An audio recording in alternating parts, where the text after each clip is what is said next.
Hello everyone, AI solution से मैं spun Gupta और आज हमारे पास एक हैंडसेट है आईफोन 11 जिसमें नेटवर्क की प्रॉब्लम है। तो अगर आप एक यूज़र हैं तो भी आपके लिए वीडियो हेल्पफुल होने वाली है, अगर आप एक टेक्नीशियन हैं तो भी ये वीडियो आपके लिए हेल्पफुल होने वाली है। तो अगर आप एक यूज़र हैं तो सबसे पहले आपको क्या करना है, आपको सेटिंग में जाना है। यहाँ देखिए सेटिंग में जाना है और सेटिंग में जाके आपको जर्नल में जाना है और जर्नल में जाने के बाद आपको जाना है अबाउट में। और अबाउट में आप थोड़ा सा डाउन में जाएंगे तो यहाँ देखिए लिखा है मॉडर्न फ्रीमवेयर। ठीक है, यहाँ देखिए लिखा है मॉडर्न फ्रीमवेयर। अगर यहाँ पर मॉडर्न फ्रीमवेयर में आपको इस टाइप से कोई भी यहाँ पर जो है वर्ड शो नहीं करते, कोई भी लेटर अगर आपको शो नहीं करते, ठीक है, तो इसका मतलब जो है ये आपका मॉडर्न फ्रीमवेयर जो है वो अननोन हो चुका है। ठीक है, और ये प्रॉब्लम जो आती है वो आती है हार्डवेयर से। ठीक है, तो अगर आप एक यूजर हैं तो आपको सेटिंग में जाना है, जर्नल में जाना है, जर्नल के बाद अबाउट में जाना है। वहां पर अगर आपको मॉडर्न फ्रीमवेयर शो नहीं होता है तो अपने नियर बाई किसी टेक्नीशियन को आप दिखाइए, वो इसको फिक्स कर देगा। ठीक है, या अगर आप दिल्ली से हैं, खासकर मेन संत नगर बुराड़ी से हैं, तो आप इस टाइप के हैंडसेट को हैंड टू हैंड रिपेयर करवा सकते हैं एआई सॉल्यूशन में विजिट करके। अगर आप आउट ऑफ स्टेट से हैं तो इस टाइप के हैंडसेट हमको आप कोरियर भी कर सकते हैं। ठीक है, और अगर आप एक टेक्नीशियन हैं तो आपको भी सेम इसी तरीके से चेक करना है।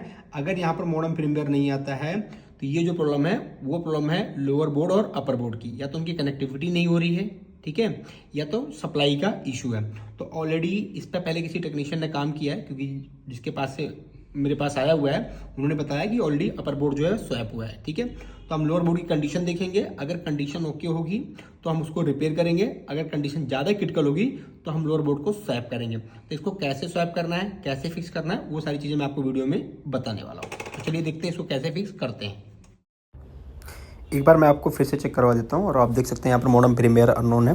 उसके बाद जो है हम पहले मदरबोर्ड को बाहर निकालेंगे। मदरबोर्ड को बाहर निकालते समय आपको थोड़ा सा केयरफुली निकालना है और यहाँ पर जो फ्लक्स वगैरह है कैमरे के उसको भी आपको ध्यान रखना है और जो स्क्रू हैं उनको भी आपको प्रॉपर तरीके से ध्यान रखना है ताकि आप फिक्स करें तो दोबारा दिक्कत ना आए। उसके बाद जो अपर लेयर है उसको हम यहाँ पर डिसेपरेट करेंगे और जिस टाइम पर हमारा बोर्ड हीटिंग कंडीशन में है उसी टाइम पे हम पहले यहाँ पर ग्लू कट कर लेंगे। जब आप ग्लू कट करते हैं तो उस टाइम पे आपको स्क्रैपर का थोड़ा ध्यान रखना है। स्क्रैपर का जो साइज़ है थोड़ा ज़्यादा थिक नहीं होना चाहिए, अदरवाइज़ यहाँ पर जो आपके कंपोनेंट है कंपोनेंट भी मूव हो जाएंगे अगर आप एक ओके बोर्ड पे ट्रांसफ़र करने जा रहे हैं तब। लेकिन यहाँ पर क्या है कि मुझे इसका कोई इशू नहीं, क्योंकि मैं यहाँ पर इस बोर्ड को डोनर एज यूज करने वाला हूँ।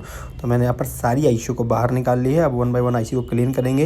यहाँ पर मैंने वाईफाई आईसी और बेसबैंड सीपीयू और यहाँ पर जो एनएफसी है उसको मैंने निकाला हुआ है। तीनों आईसी को निकालने के बाद यहाँ पर हम उसको क्लीन करके रिवॉल्व कर लेंगे और उसके बाद जो है 1 बाय 1 आईसी को रिवॉल्व करने के बाद हम यहाँ पर हम फिक्स करेंगे। और एक चीज़ आपको खास कर ध्यान रखना है, जब आप आईसी फिक्स करते हैं तो ज़्यादा फ्लक्स आपको नहीं डालना। उसके बाद हमने जेसी से यहाँ पर इसका जो है लॉजिक बेसबैंड ईप्रोम जो है वो रीड राइट कर दिया है। उसके बाद हम तो आप देख सकते हैं हमारा जो